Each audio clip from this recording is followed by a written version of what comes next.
Hi, everyone. This is Terri and Robyn, part of GPAC, and we are here interviewing Senator Wellman and Samantha Wellman. Good afternoon. And Senator, we want to welcome you to the Global Patient Advocacy Coalition. And we are so happy to have you here today. And we want to thank you for your strength and your passion and your dedication to not only public service, but also protecting women in your state and just in our community. We just really appreciate your efforts. And we want you to know that we're making great strides because of all of your hard work. So thank you. I'm so glad to be part of it. And thank you for allowing me to carry some water for you. Thank you. So let's start off by tell us how you got involved with the breast implant informed consent bill and what kinds of things influenced your decision to sponsor this bill. Well, of course, some of the things that we work on have got to do with our position as chair of a particular committee. And I am chair of education and early learning in the Senate. I also was one of the founders of the Women's Commission very recently. And in the Women's Commission, we did not have, now we do have, one of the committees that is focused on women's health, because very frankly, I've been appalled at the lack of focus on research on women's issues. I was talking to somebody the other day, and my father, well, you didn't know, but my father had many heart attacks as I was growing up, and eventually died early at 57 of a coronary. And that was to me what heart attack looked like. And all of my life, and just 50 years later, I thought that that was what heart attack was. Well, it is for men. It does look like that I saw repeatedly, but women present very differently. And we've only just brought that fact to the surface and communicated that. And so I do know that John Oliver does a great number on research that was involving various things about the uterus, and it was all done on men. Maybe they didn't know that men don't have one of those things. So it's that kind of thing that I've been alert to. And then, of course, my beautiful daughter here, Samantha, has had some challenges through her life in terms of Crohn's for 22 years and losing her colon. And then, just has done amazing things in her own personal recovery in dealing with the traumas of, being, having something that is impactful on her life and her career, et cetera, her family. And then having a mastectomy, having cancer and a mastectomy. And because of that, she became more acquainted with people, because she always takes something, maybe it's in the family, takes something that's negative and turns it into something that's really positive and makes that a mission. And if I had anything to do with that, Samantha, I'm really proud of that.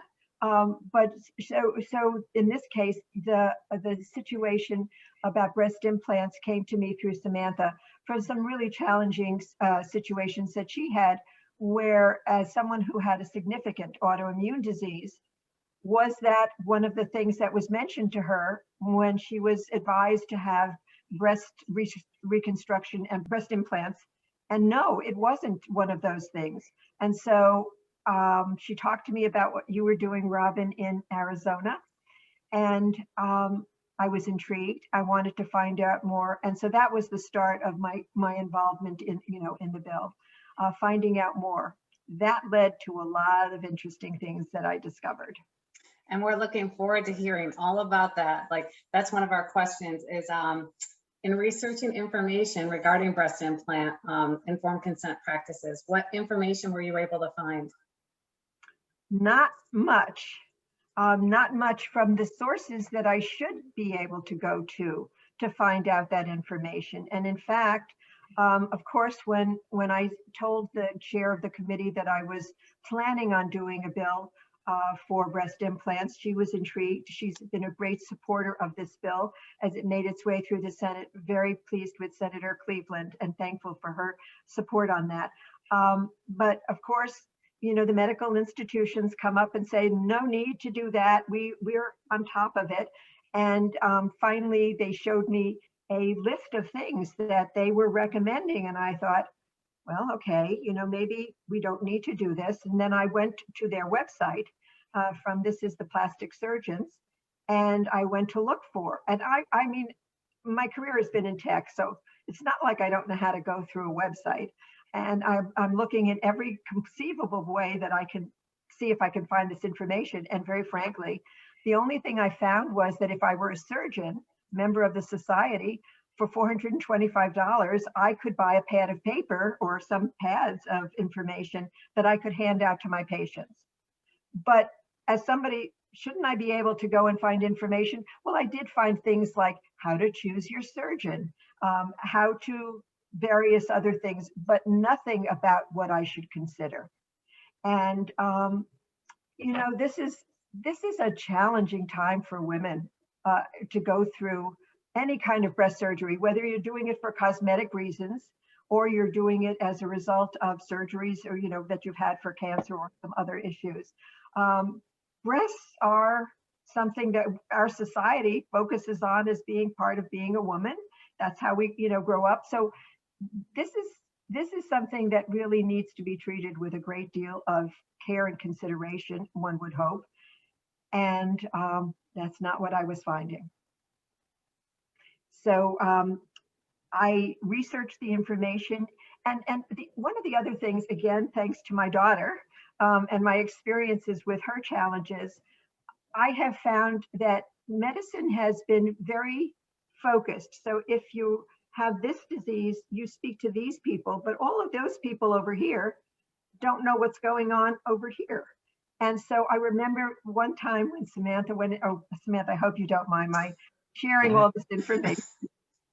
But one time when she went into the hospital for Crohn's, having had a significant outbreak, a flare up, and she was in the hospital being treated for Crohn's.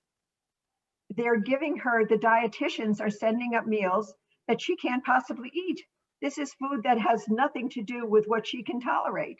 Did anybody ask her that? It's that kind of connection. So hearing about women who had the breast implants, didn't have the background of talking about breast implant illness, BII, that we now hear about. So when they started having these really challenging physical, and we heard so many in testimony that these manifestations, their doctors, their internists, their other doctors weren't saying, oh, well, let's look at you had breast implants, that can cause some of the things you're talking about.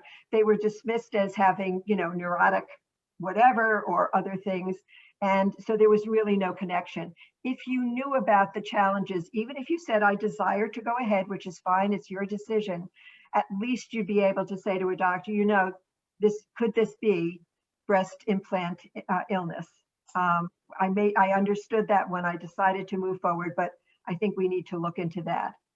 We sometimes need to make those connections for our own doctors. I think that's a wonderful point, Senator Wellman, because we have seen that a lot with our hundreds of thousands of sick women that are currently on these, online support groups. And I love that you brought that up, because we have noticed a really big disconnect in the rest of the medical community. I mean, I think at this point in the process, with the recent allergen recall and, the FDA's new black box warning that was just released late last year, I think plastic surgeons are aware of this, but unfortunately, it's the rest of the medical community. And Samantha is a perfect example of that, because she had an autoimmune disease, yet these doctors in other specialties are not aware that breast implants can cause all these, manifestations of symptoms.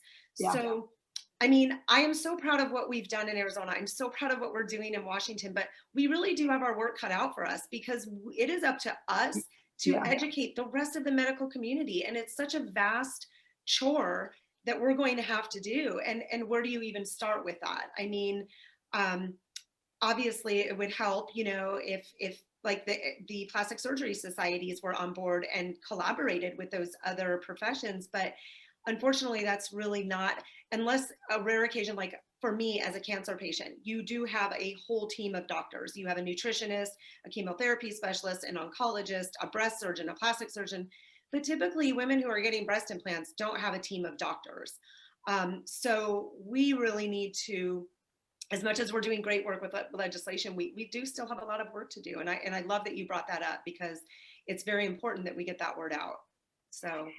And absolutely. And so I'm pleased that the Women's Commission here is going to be taking on some of the things that you brought to us now, that we can really be a megaphone, really take some of the things that we've learned and help to amplify your message. I think that's really important. So we're working on the bill. We have, I thought maybe we get it out before Arizona. Good for you guys. But I also I was very pleased that it shows the involvement that one of the women in the Senate brought forth an amendment, which we took, which was, I think, a really good one, which was about, when do you talk about this? I remember having an operation and I literally was on the table and they kept bringing me, not just before I went into this surgery, but I'm lying there and it's like, what's your name? What's your birth date? And would you please sign this? We're telling you about, yes, I know I could die, blah, blah, blah. That's the wrong time. I didn't know what the heck I was doing. So when you're first considering it and being given something you can go home with, because one thing Samantha's also shared is when you are getting this at this emotional time, she says she uses her phone and she turns on her phone recorder so that she remembers, because you are traumatized by what you're hearing, that you're going to have this surgery, or you might have this surgery, and you have to make these decisions. You need the information then that you can take home, that you can consider before you actually make the decision. So we put that in the bill, and I'm really glad that when that initial consultation takes place, that's when you have to have all the data. I think that was a good addition to the bill. Absolutely. I'm so glad you brought that up too. Yeah. I'm really happy that you brought that up, because that's something that I was so excited about seeing, is that's one more step into more informed consent, because you are completely aware. Right. And you have time to think about it too. Exactly. Speaking of amendments, I also love that we were able to, right before it went to the floor, that we were able to put the amendment in about other implanted devices that they use in the breast, because that actually came up just since we've started the legislation. Now, as breast cancer patients, I did kind of have an idea that, in reconstruction breast surgeries, they were using products like Allergan and mesh to help hold things in place, because breast cancer ladies don't have any natural breast tissue. However, I did not know that they were using mesh and Alloderm and these slings of Galaflex with screws that they put in, and they're not telling women this. Not only are they not telling them, they're not informing them of the approval status of those devices. Those devices are not FDA approved for use in breast surgeries. And it's been very interesting as our legislation has gone along in each state, the things that are popping up that I'm like, oh my gosh, we need to make that an amendment. We need to put that in here too, because it is a implantable device they're using in a breast surgery, and women need to know that. So I am so grateful that, we were able to, I hope it didn't cause too many problems, but I'm very grateful we were able to put that in there. So. No, and I was so pleased. Not only did we get it through the committee with a unanimous vote, we got it off the floor with a unanimous vote.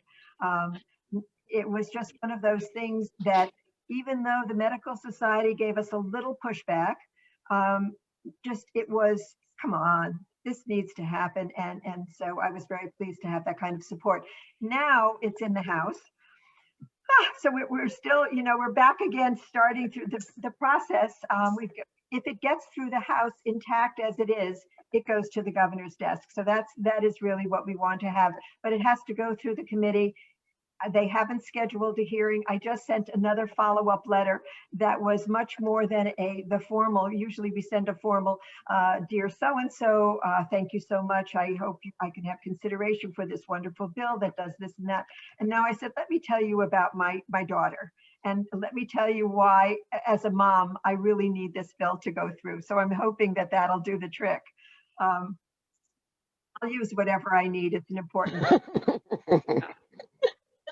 I agree. Yeah. How about you, Sam? Do you have any Any input you want to toss I, in? you know, one of the things I would share, Robyn, is it's very important that we got the mesh in for the breast cancer, because as we know as women, they used it in pelvic floor reconstruction as well as in hernia repair, and they are finding that it doesn't work, that it doesn't actually, and in fact causes enormous problems. So it was really important that we got it into the Washington bill, and that was wonderful. You know, as somebody with you know, a history of autoimmune disease, this just warms my heart that we could do something and be effective in helping other women at least have a heads up that these things are possible. And to your point, you know, the one kind of doctor does not necessarily talk to another kind of doctor. Even within the cancer team that we get, you were lucky enough to have included in that a nutritionist and other kinds of professionals. I got an oncologist, a radiologist, and a surgeon, and they felt that that was all inclusive. I can't imagine what would happen if I went to my general practitioner. You know, the amount of information, yes, your cancer team and plastic surgeons may have a bit of a lens onto breast implant illness, because now they're fairly, honestly, are seeing it fairly often. But how often does a general practitioner see it? How often does a gynecologist, right? These are doctors that women hit frequently, right?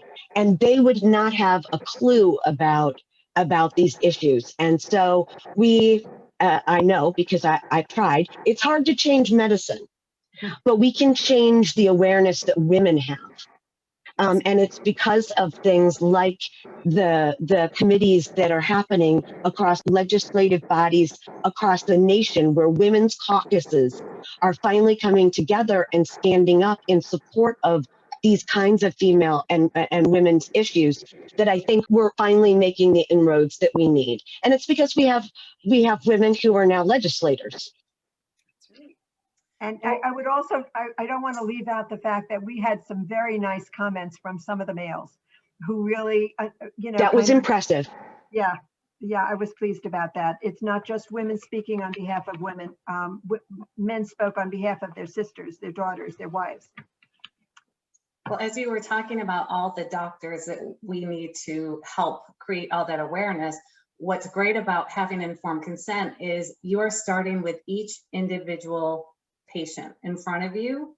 That awareness right there is more valuable, because we as the individuals learn about what informed consent is and what they are allowing to happen to their body, then it will spread to, you know, it will eventually get to those other medical doctors. And Terri, I don't want to. You're right, Terri. It's much more likely that I would tell my gynecologist. Yeah. I don't want to leave out the fact that once you have a discussion with your doctor, that doesn't mean that you have some place to turn to, frankly, for that personal experience. Well, like what can happen and who has had what experience. So organizations like you've put together that have some visibility, you know, when you Google, you know, kind of, you start to get attached to these organizations and find out that there are women who, like all of you, who are willing to talk about their personal experiences, the experiences that others who are willing to share. It was really impactful that we had one speaker who talked about the fact that she went in for surgery for cosmetic reasons. It was not all just cancer and whatever she went in for, and she would do it again.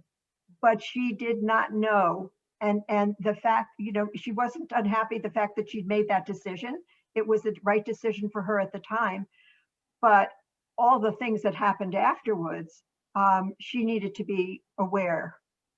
And I think that's the kind of thing we're talking about as well. So it's a wide range of issues as far as women are concerned. And they do need also to have organizations, women that they can reach out to, and be able to talk to, who are open to the discussion, who are willing to share. My hat's off to all of those women who came forward to talk very personally to a large group of people online about their experience. So I thank them for contributing their part. Please keep us posted on how things are going in the House. I'm very will. optimistic. I think, you know, here in Arizona, we did unanimous in the House and the Senate, and I think we have 3 more days until the governor has his deadline to sign it into statute. So I'm excited about that, and hopefully by the time this airs, that will be, we can add a little addendum onto the end saying that went through. But And so again, I'll let you know when we have the hearing. Hopefully we have the hearing in the House here. yes. Okay. Yes. Keep us posted. And thank you again for all of your hard work and your dedication and just for being our champion in the state of Washington. We just really appreciate it. It's my honor. Thank you. Thank Yes, you. it was so awesome having you represent us. Thank you.